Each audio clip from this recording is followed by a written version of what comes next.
America पर भड़का Saudi अरब।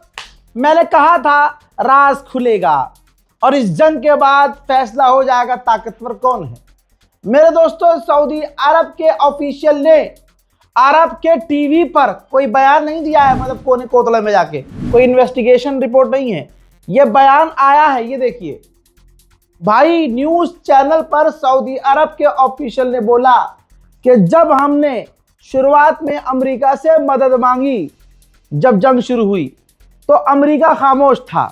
जाहिर सी बात है, खामोश क्यों था मैं ये सऊदी अरब को बता देता हूं। खामोश इसलिए था अमेरिका क्योंकि अमेरिका की ये रिपोर्ट है, अमेरिकियों ने एक्सेप्ट किया है, जो डोनाल्ड ट्रंप के साथी हैं, कि जब ईरान ने पलटवार अरब देशों पर किया तो हम शॉक में थे। डोनाल्ड ट्रंप शॉक में था। ये डोनाल्ड ट्रंप का ट्वीट था कि हम शॉक में हैं कि ईरान ने अरब पर हमला कर दिया, हमारे अरब में जो बेसिस है उस पर हमला कर दिया। जहां अमेरिका सोच रहा था कि नेतन्याहू ने वादा किया है कि ईरान हमला करने लायक नहीं होगा, वहां ईरान ने जब बजाना शुरू किया। ठीक है, तो ये देखिए, अरब ऑफिशियल ने कहा जब हमने अमेरिका से मदद मांगी तो अमेरिका चुप था, खामोश था, पूरे टाइम हम मदद मांगते रहे। लेकिन अब जब हम सब खत्म करना चाहते हैं, सब चीजें लाइन पर लाना चाहते हैं, ईरान से जंग नहीं चाहते हैं, तो अब अमेरिका जहां एक तरफ वो सीज फायर और डील की बातें कर रहा है, तो अब वो चाहता है कि जंग हो। ये कौन कह रहा है? सऊदी अरब कह रहा है। अब जो कल तक सऊदी अरब से प्यार करने वाले मुसलमान थे, उनसे कहूंगा अब क्या कहोगे? अब तो तुम्हारा सऊदी अरब खुद कह रहा है कि जब मदद मांगी तब अमेरिका चुप था और अब चाह रहा है कि हम लड़े। जाहिर सी बात है, देखिए सीज फायर हो जाएगा। अगर सीज फायर हो गया, जंगबंदी हो गई, तो अमेरिका को पता है कि हम इतनी बुरी तरह से हारे हैं कि कोई सोच भी नहीं सकता। इजराइल की भी एकदम चिरी पड़ी है। तो ऐसे में अब दुश्मन कभी नहीं चाहेगा कि वो जंग में उतरे, वो चाहेगा कि अब अरब और ईरान आपस में लड़ें। तो यहाँ पर ईरान और खासकर अरबों को अलर्ट होना होगा। ईरान के राष्ट्रपति पेजेश्कियान को फ्रांस के राष्ट्रपति इमैनुअल मैक्रोन ने फिर से फोन किया और दबाव बनाया, रिक्वेस्ट की कि अब जंग खत्म होनी चाहिए, एक बेहतर डील हो जाए ताकि इलाके में शांति आए। दोस्तों, हमें नहीं पता, लेकिन ये डेटा देख लीजिए, चाइना से एक कार्गो जहाज ईरान पहुंचा है। क्या लेके पहुंचा है वो हम नहीं बता सकते कि रडार है, हथियार है, डिफेंस सिस्टम है, वी डोंट नो। ईरानियन राष्ट्रपति पेजेश्कियान ने ट्वीट किया है और कहा है कि ईरान की हाई लेवल की डेलीगेशन इस वक्त पाकिस्तान में अमेरिका से बात कर रही है। जो भी आउटकम आएगा, जो भी रिजल्ट होगा, वो बेहतर होगा ईरानियों के लिए। और जो हमारी टीम बात कर रही है वो ईरान और ईरान की बेहतरी के लिए बात कर रही है और काफ़ी मजबूती से बात कर रही है, झुक कर नहीं। लीजिए, गुलाबी सुअर ने घूम फिरकर बात मान ली कि वो हार रहा है। ये देखिए, दुनिया की तमाम मीडिया को ये फेक न्यूज़ कह रहा है। The fake news media is crazy. आप समझ रहे हैं? ये अमेरिकी मीडिया को नहीं, ये ईरानी मीडिया को नहीं, दुनिया के तमाम मीडिया चैनल्स को, मीडिया पोर्टल्स को ये फेक न्यूज़ कह रहा है। और कह रहा है, ध्यान से समझ लीजिए, कहता है, लिखता है आगे कि अगर तुम फेक न्यूज़ को सुनोगे तो वहां ईरान जीत रहा है और हम हार रहे हैं। आप समझ रहे हो? इस पूरे पैराग्राफ में यही समझाने की कोशिश की उसने कि हम जो हारे हैं वो हारे नहीं हैं, वो तो बस फेक न्यूज़ चल रही है, जीते तो हम हैं। और सारी दुनिया छोड़िए, न्यूज़ देखना भी छोड़ दीजिए, आप अपने मन से पूछिए कौन हारा और कौन जीता। माशाल्लाह, आपके तुरंत मुंह पे आ गया कि ईरान जीता। बात यहां खत्म हो गई। अब ये पागल बुड्ढा गुलाबी सुअर परेशान है कि कोई तो न्यूज़ चैनल चला दे कि हम जीते। कोई नहीं चला रहा है क्योंकि सबने देखा अपनी आंखों से डोनाल्ड ट्रंप की लाल होते हुए। एक बार फिर से बार बार अमेरिकी मीडिया खेल रहा है। अमेरिकी मीडिया ने कहा कि स्ट्रेट ऑफ हॉर्मुज से 2 वॉरशिप अमेरिका के गुजरे हैं जब से सीज फायर हुआ है और जब से जंग शुरू हुई है। उसके बाद से ईरान ने तुरंत मना कर दिया कि ऐसा है ही नहीं, हम यहाँ मेहंदी हाथ पे लगाए बैठे हैं क्या। कोई अमेरिका का जहाज स्ट्रेट ऑफ हॉर्मुज से नहीं गुजरा है। मेरे दोस्तों, ईरान को पिछड़ा पुराना पता नहीं क्या क्या समझने वालों के मुंह अब काले हो गए हैं। जरा देखिए, अभी कुछ दिन पहले जो पुल, जो ब्रिज, जो रेल की पटरियां, जो सड़कें अमेरिका ने उड़ा दी थी, माशाल्लाह उसको ईरान ने लगभग बना भी दिया है। कई जगह सड़क और पटरियां और रेलवे लाइन ठीक भी हो गई, और अब जो बची कुची हैं उसको भी ईरान तेजी से ठीक कर रहा है। ईरानियन स्टेट मीडिया महर न्यूज ने रिपोर्ट जारी की है और कहा है कि पाकिस्तान में जो हमारी डेलीगेशन है वो अमेरिका से बहुत सीरियस बात कर रही है और सीरियस नोट पे बात हो रही है।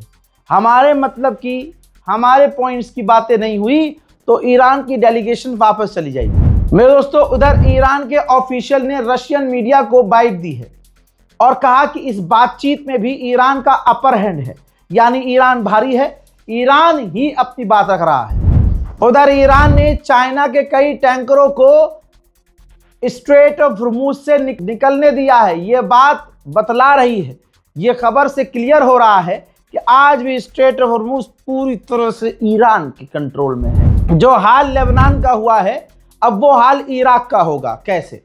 डोनाल्ड ट्रंप ने इराक में जो एक व्यक्ति था जो राष्ट्रपति पद के लिए चुनाव लड़ रहा था, उसका नाम लेकर धमकी दी थी ट्रंप ने कि अगर ये इराक का राष्ट्रपति बना तो हम जो मदद देते हैं इराक को वो देना बंद कर देंगे, जो हम ग्लोबल लेवल पर इराक को सपोर्ट करते हैं वो बंद कर देंगे, बल्कि इराक को हम दुश्मन की निगाह से देखेंगे, और इराक को जो हम फंडिंग करते हैं, उनकी कंपनीज हैं, इंटरनेशनल बैंकिंग्स हैं, और जो वो तेल वेल बेच, हम पाबंदी लगा देंगे।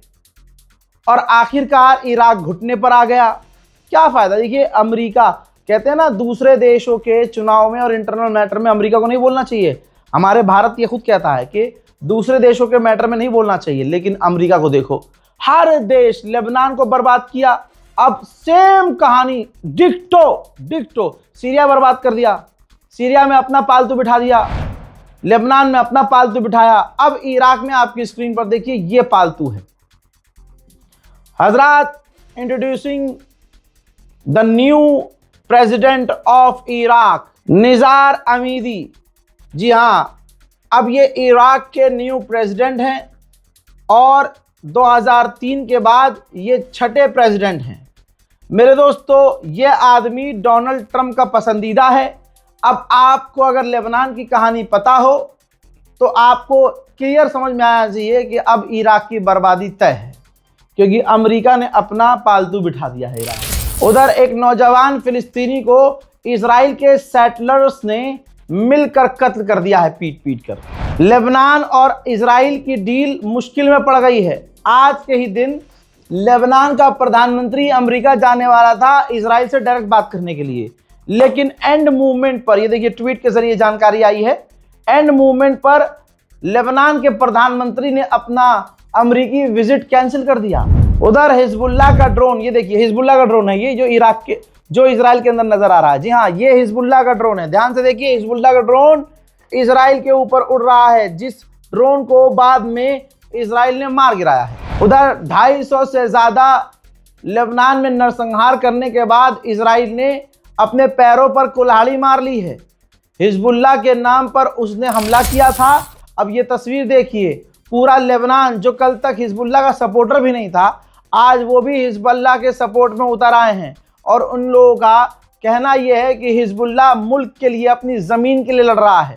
हमारी गवर्नमेंट ने, फौज ने क्या ही कर लिया, उनके रहते हुए तो लेबनान की सरजमीन पर इजराइल ने कब्जा किया है। ये हिजबुल्लाह है जो हमें बचा रहा है और अपनी ज़मीन के लिए लड़ रहा है। हम हिजबुल्लाह के साथ। मिडिल ईस्ट के अखबार अल मॉनिटर ने लिखा है कि इजराइल के पास कोई ऑप्शन नहीं है, लेबनान में उसे सीज फायर करना होगा, क्योंकि पूरी दुनिया में बड़े बड़े देश जो हैं उनका, खासकर मिडिल ईस्ट के जो देश हैं, उनका दबाव है नेतन्याहू पर, और सबसे बड़ा दबाव डोनाल्ड ट्रंप का है। हजरात, ये इजराइल किसी का सगा नहीं है। ये देखिए, जेरूशलम की तस्वीर है, यानी जो ईसाइयों का त्यौहार चल रहा है, ईस्टर चल रहा है, त्यौहार ईस्टर है ईसाइयों का, वो भाई बैतुल मुकद्दस की तरफ, यहाँ तक कि अपने चर्च में भी जो फिलिस्तीन में रहने वाले, इजराइल में रहने वाले जो ईसाई हैं, उनको ईस्टर के दिन भी, ईस्टर के त्यौहार पर भी चर्च जाने नहीं दे रहा है। कई इलाकों में ईसाइयों को जाने से रोक रहा है। ये तस्वीर सबूत है दुनिया में, देख लीजिए।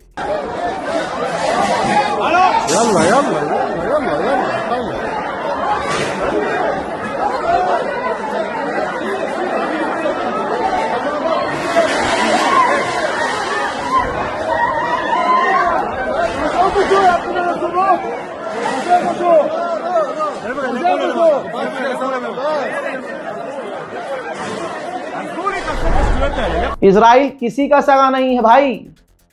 कभी किसी को गलतफहमी हो और जो ज्यादा उसके लिए उछलते हैं, फादरलैंड मानते हैं, तो आज क्लियर कर लो कि फादरलैंड के परदादा हैं ईरान। याद रखना।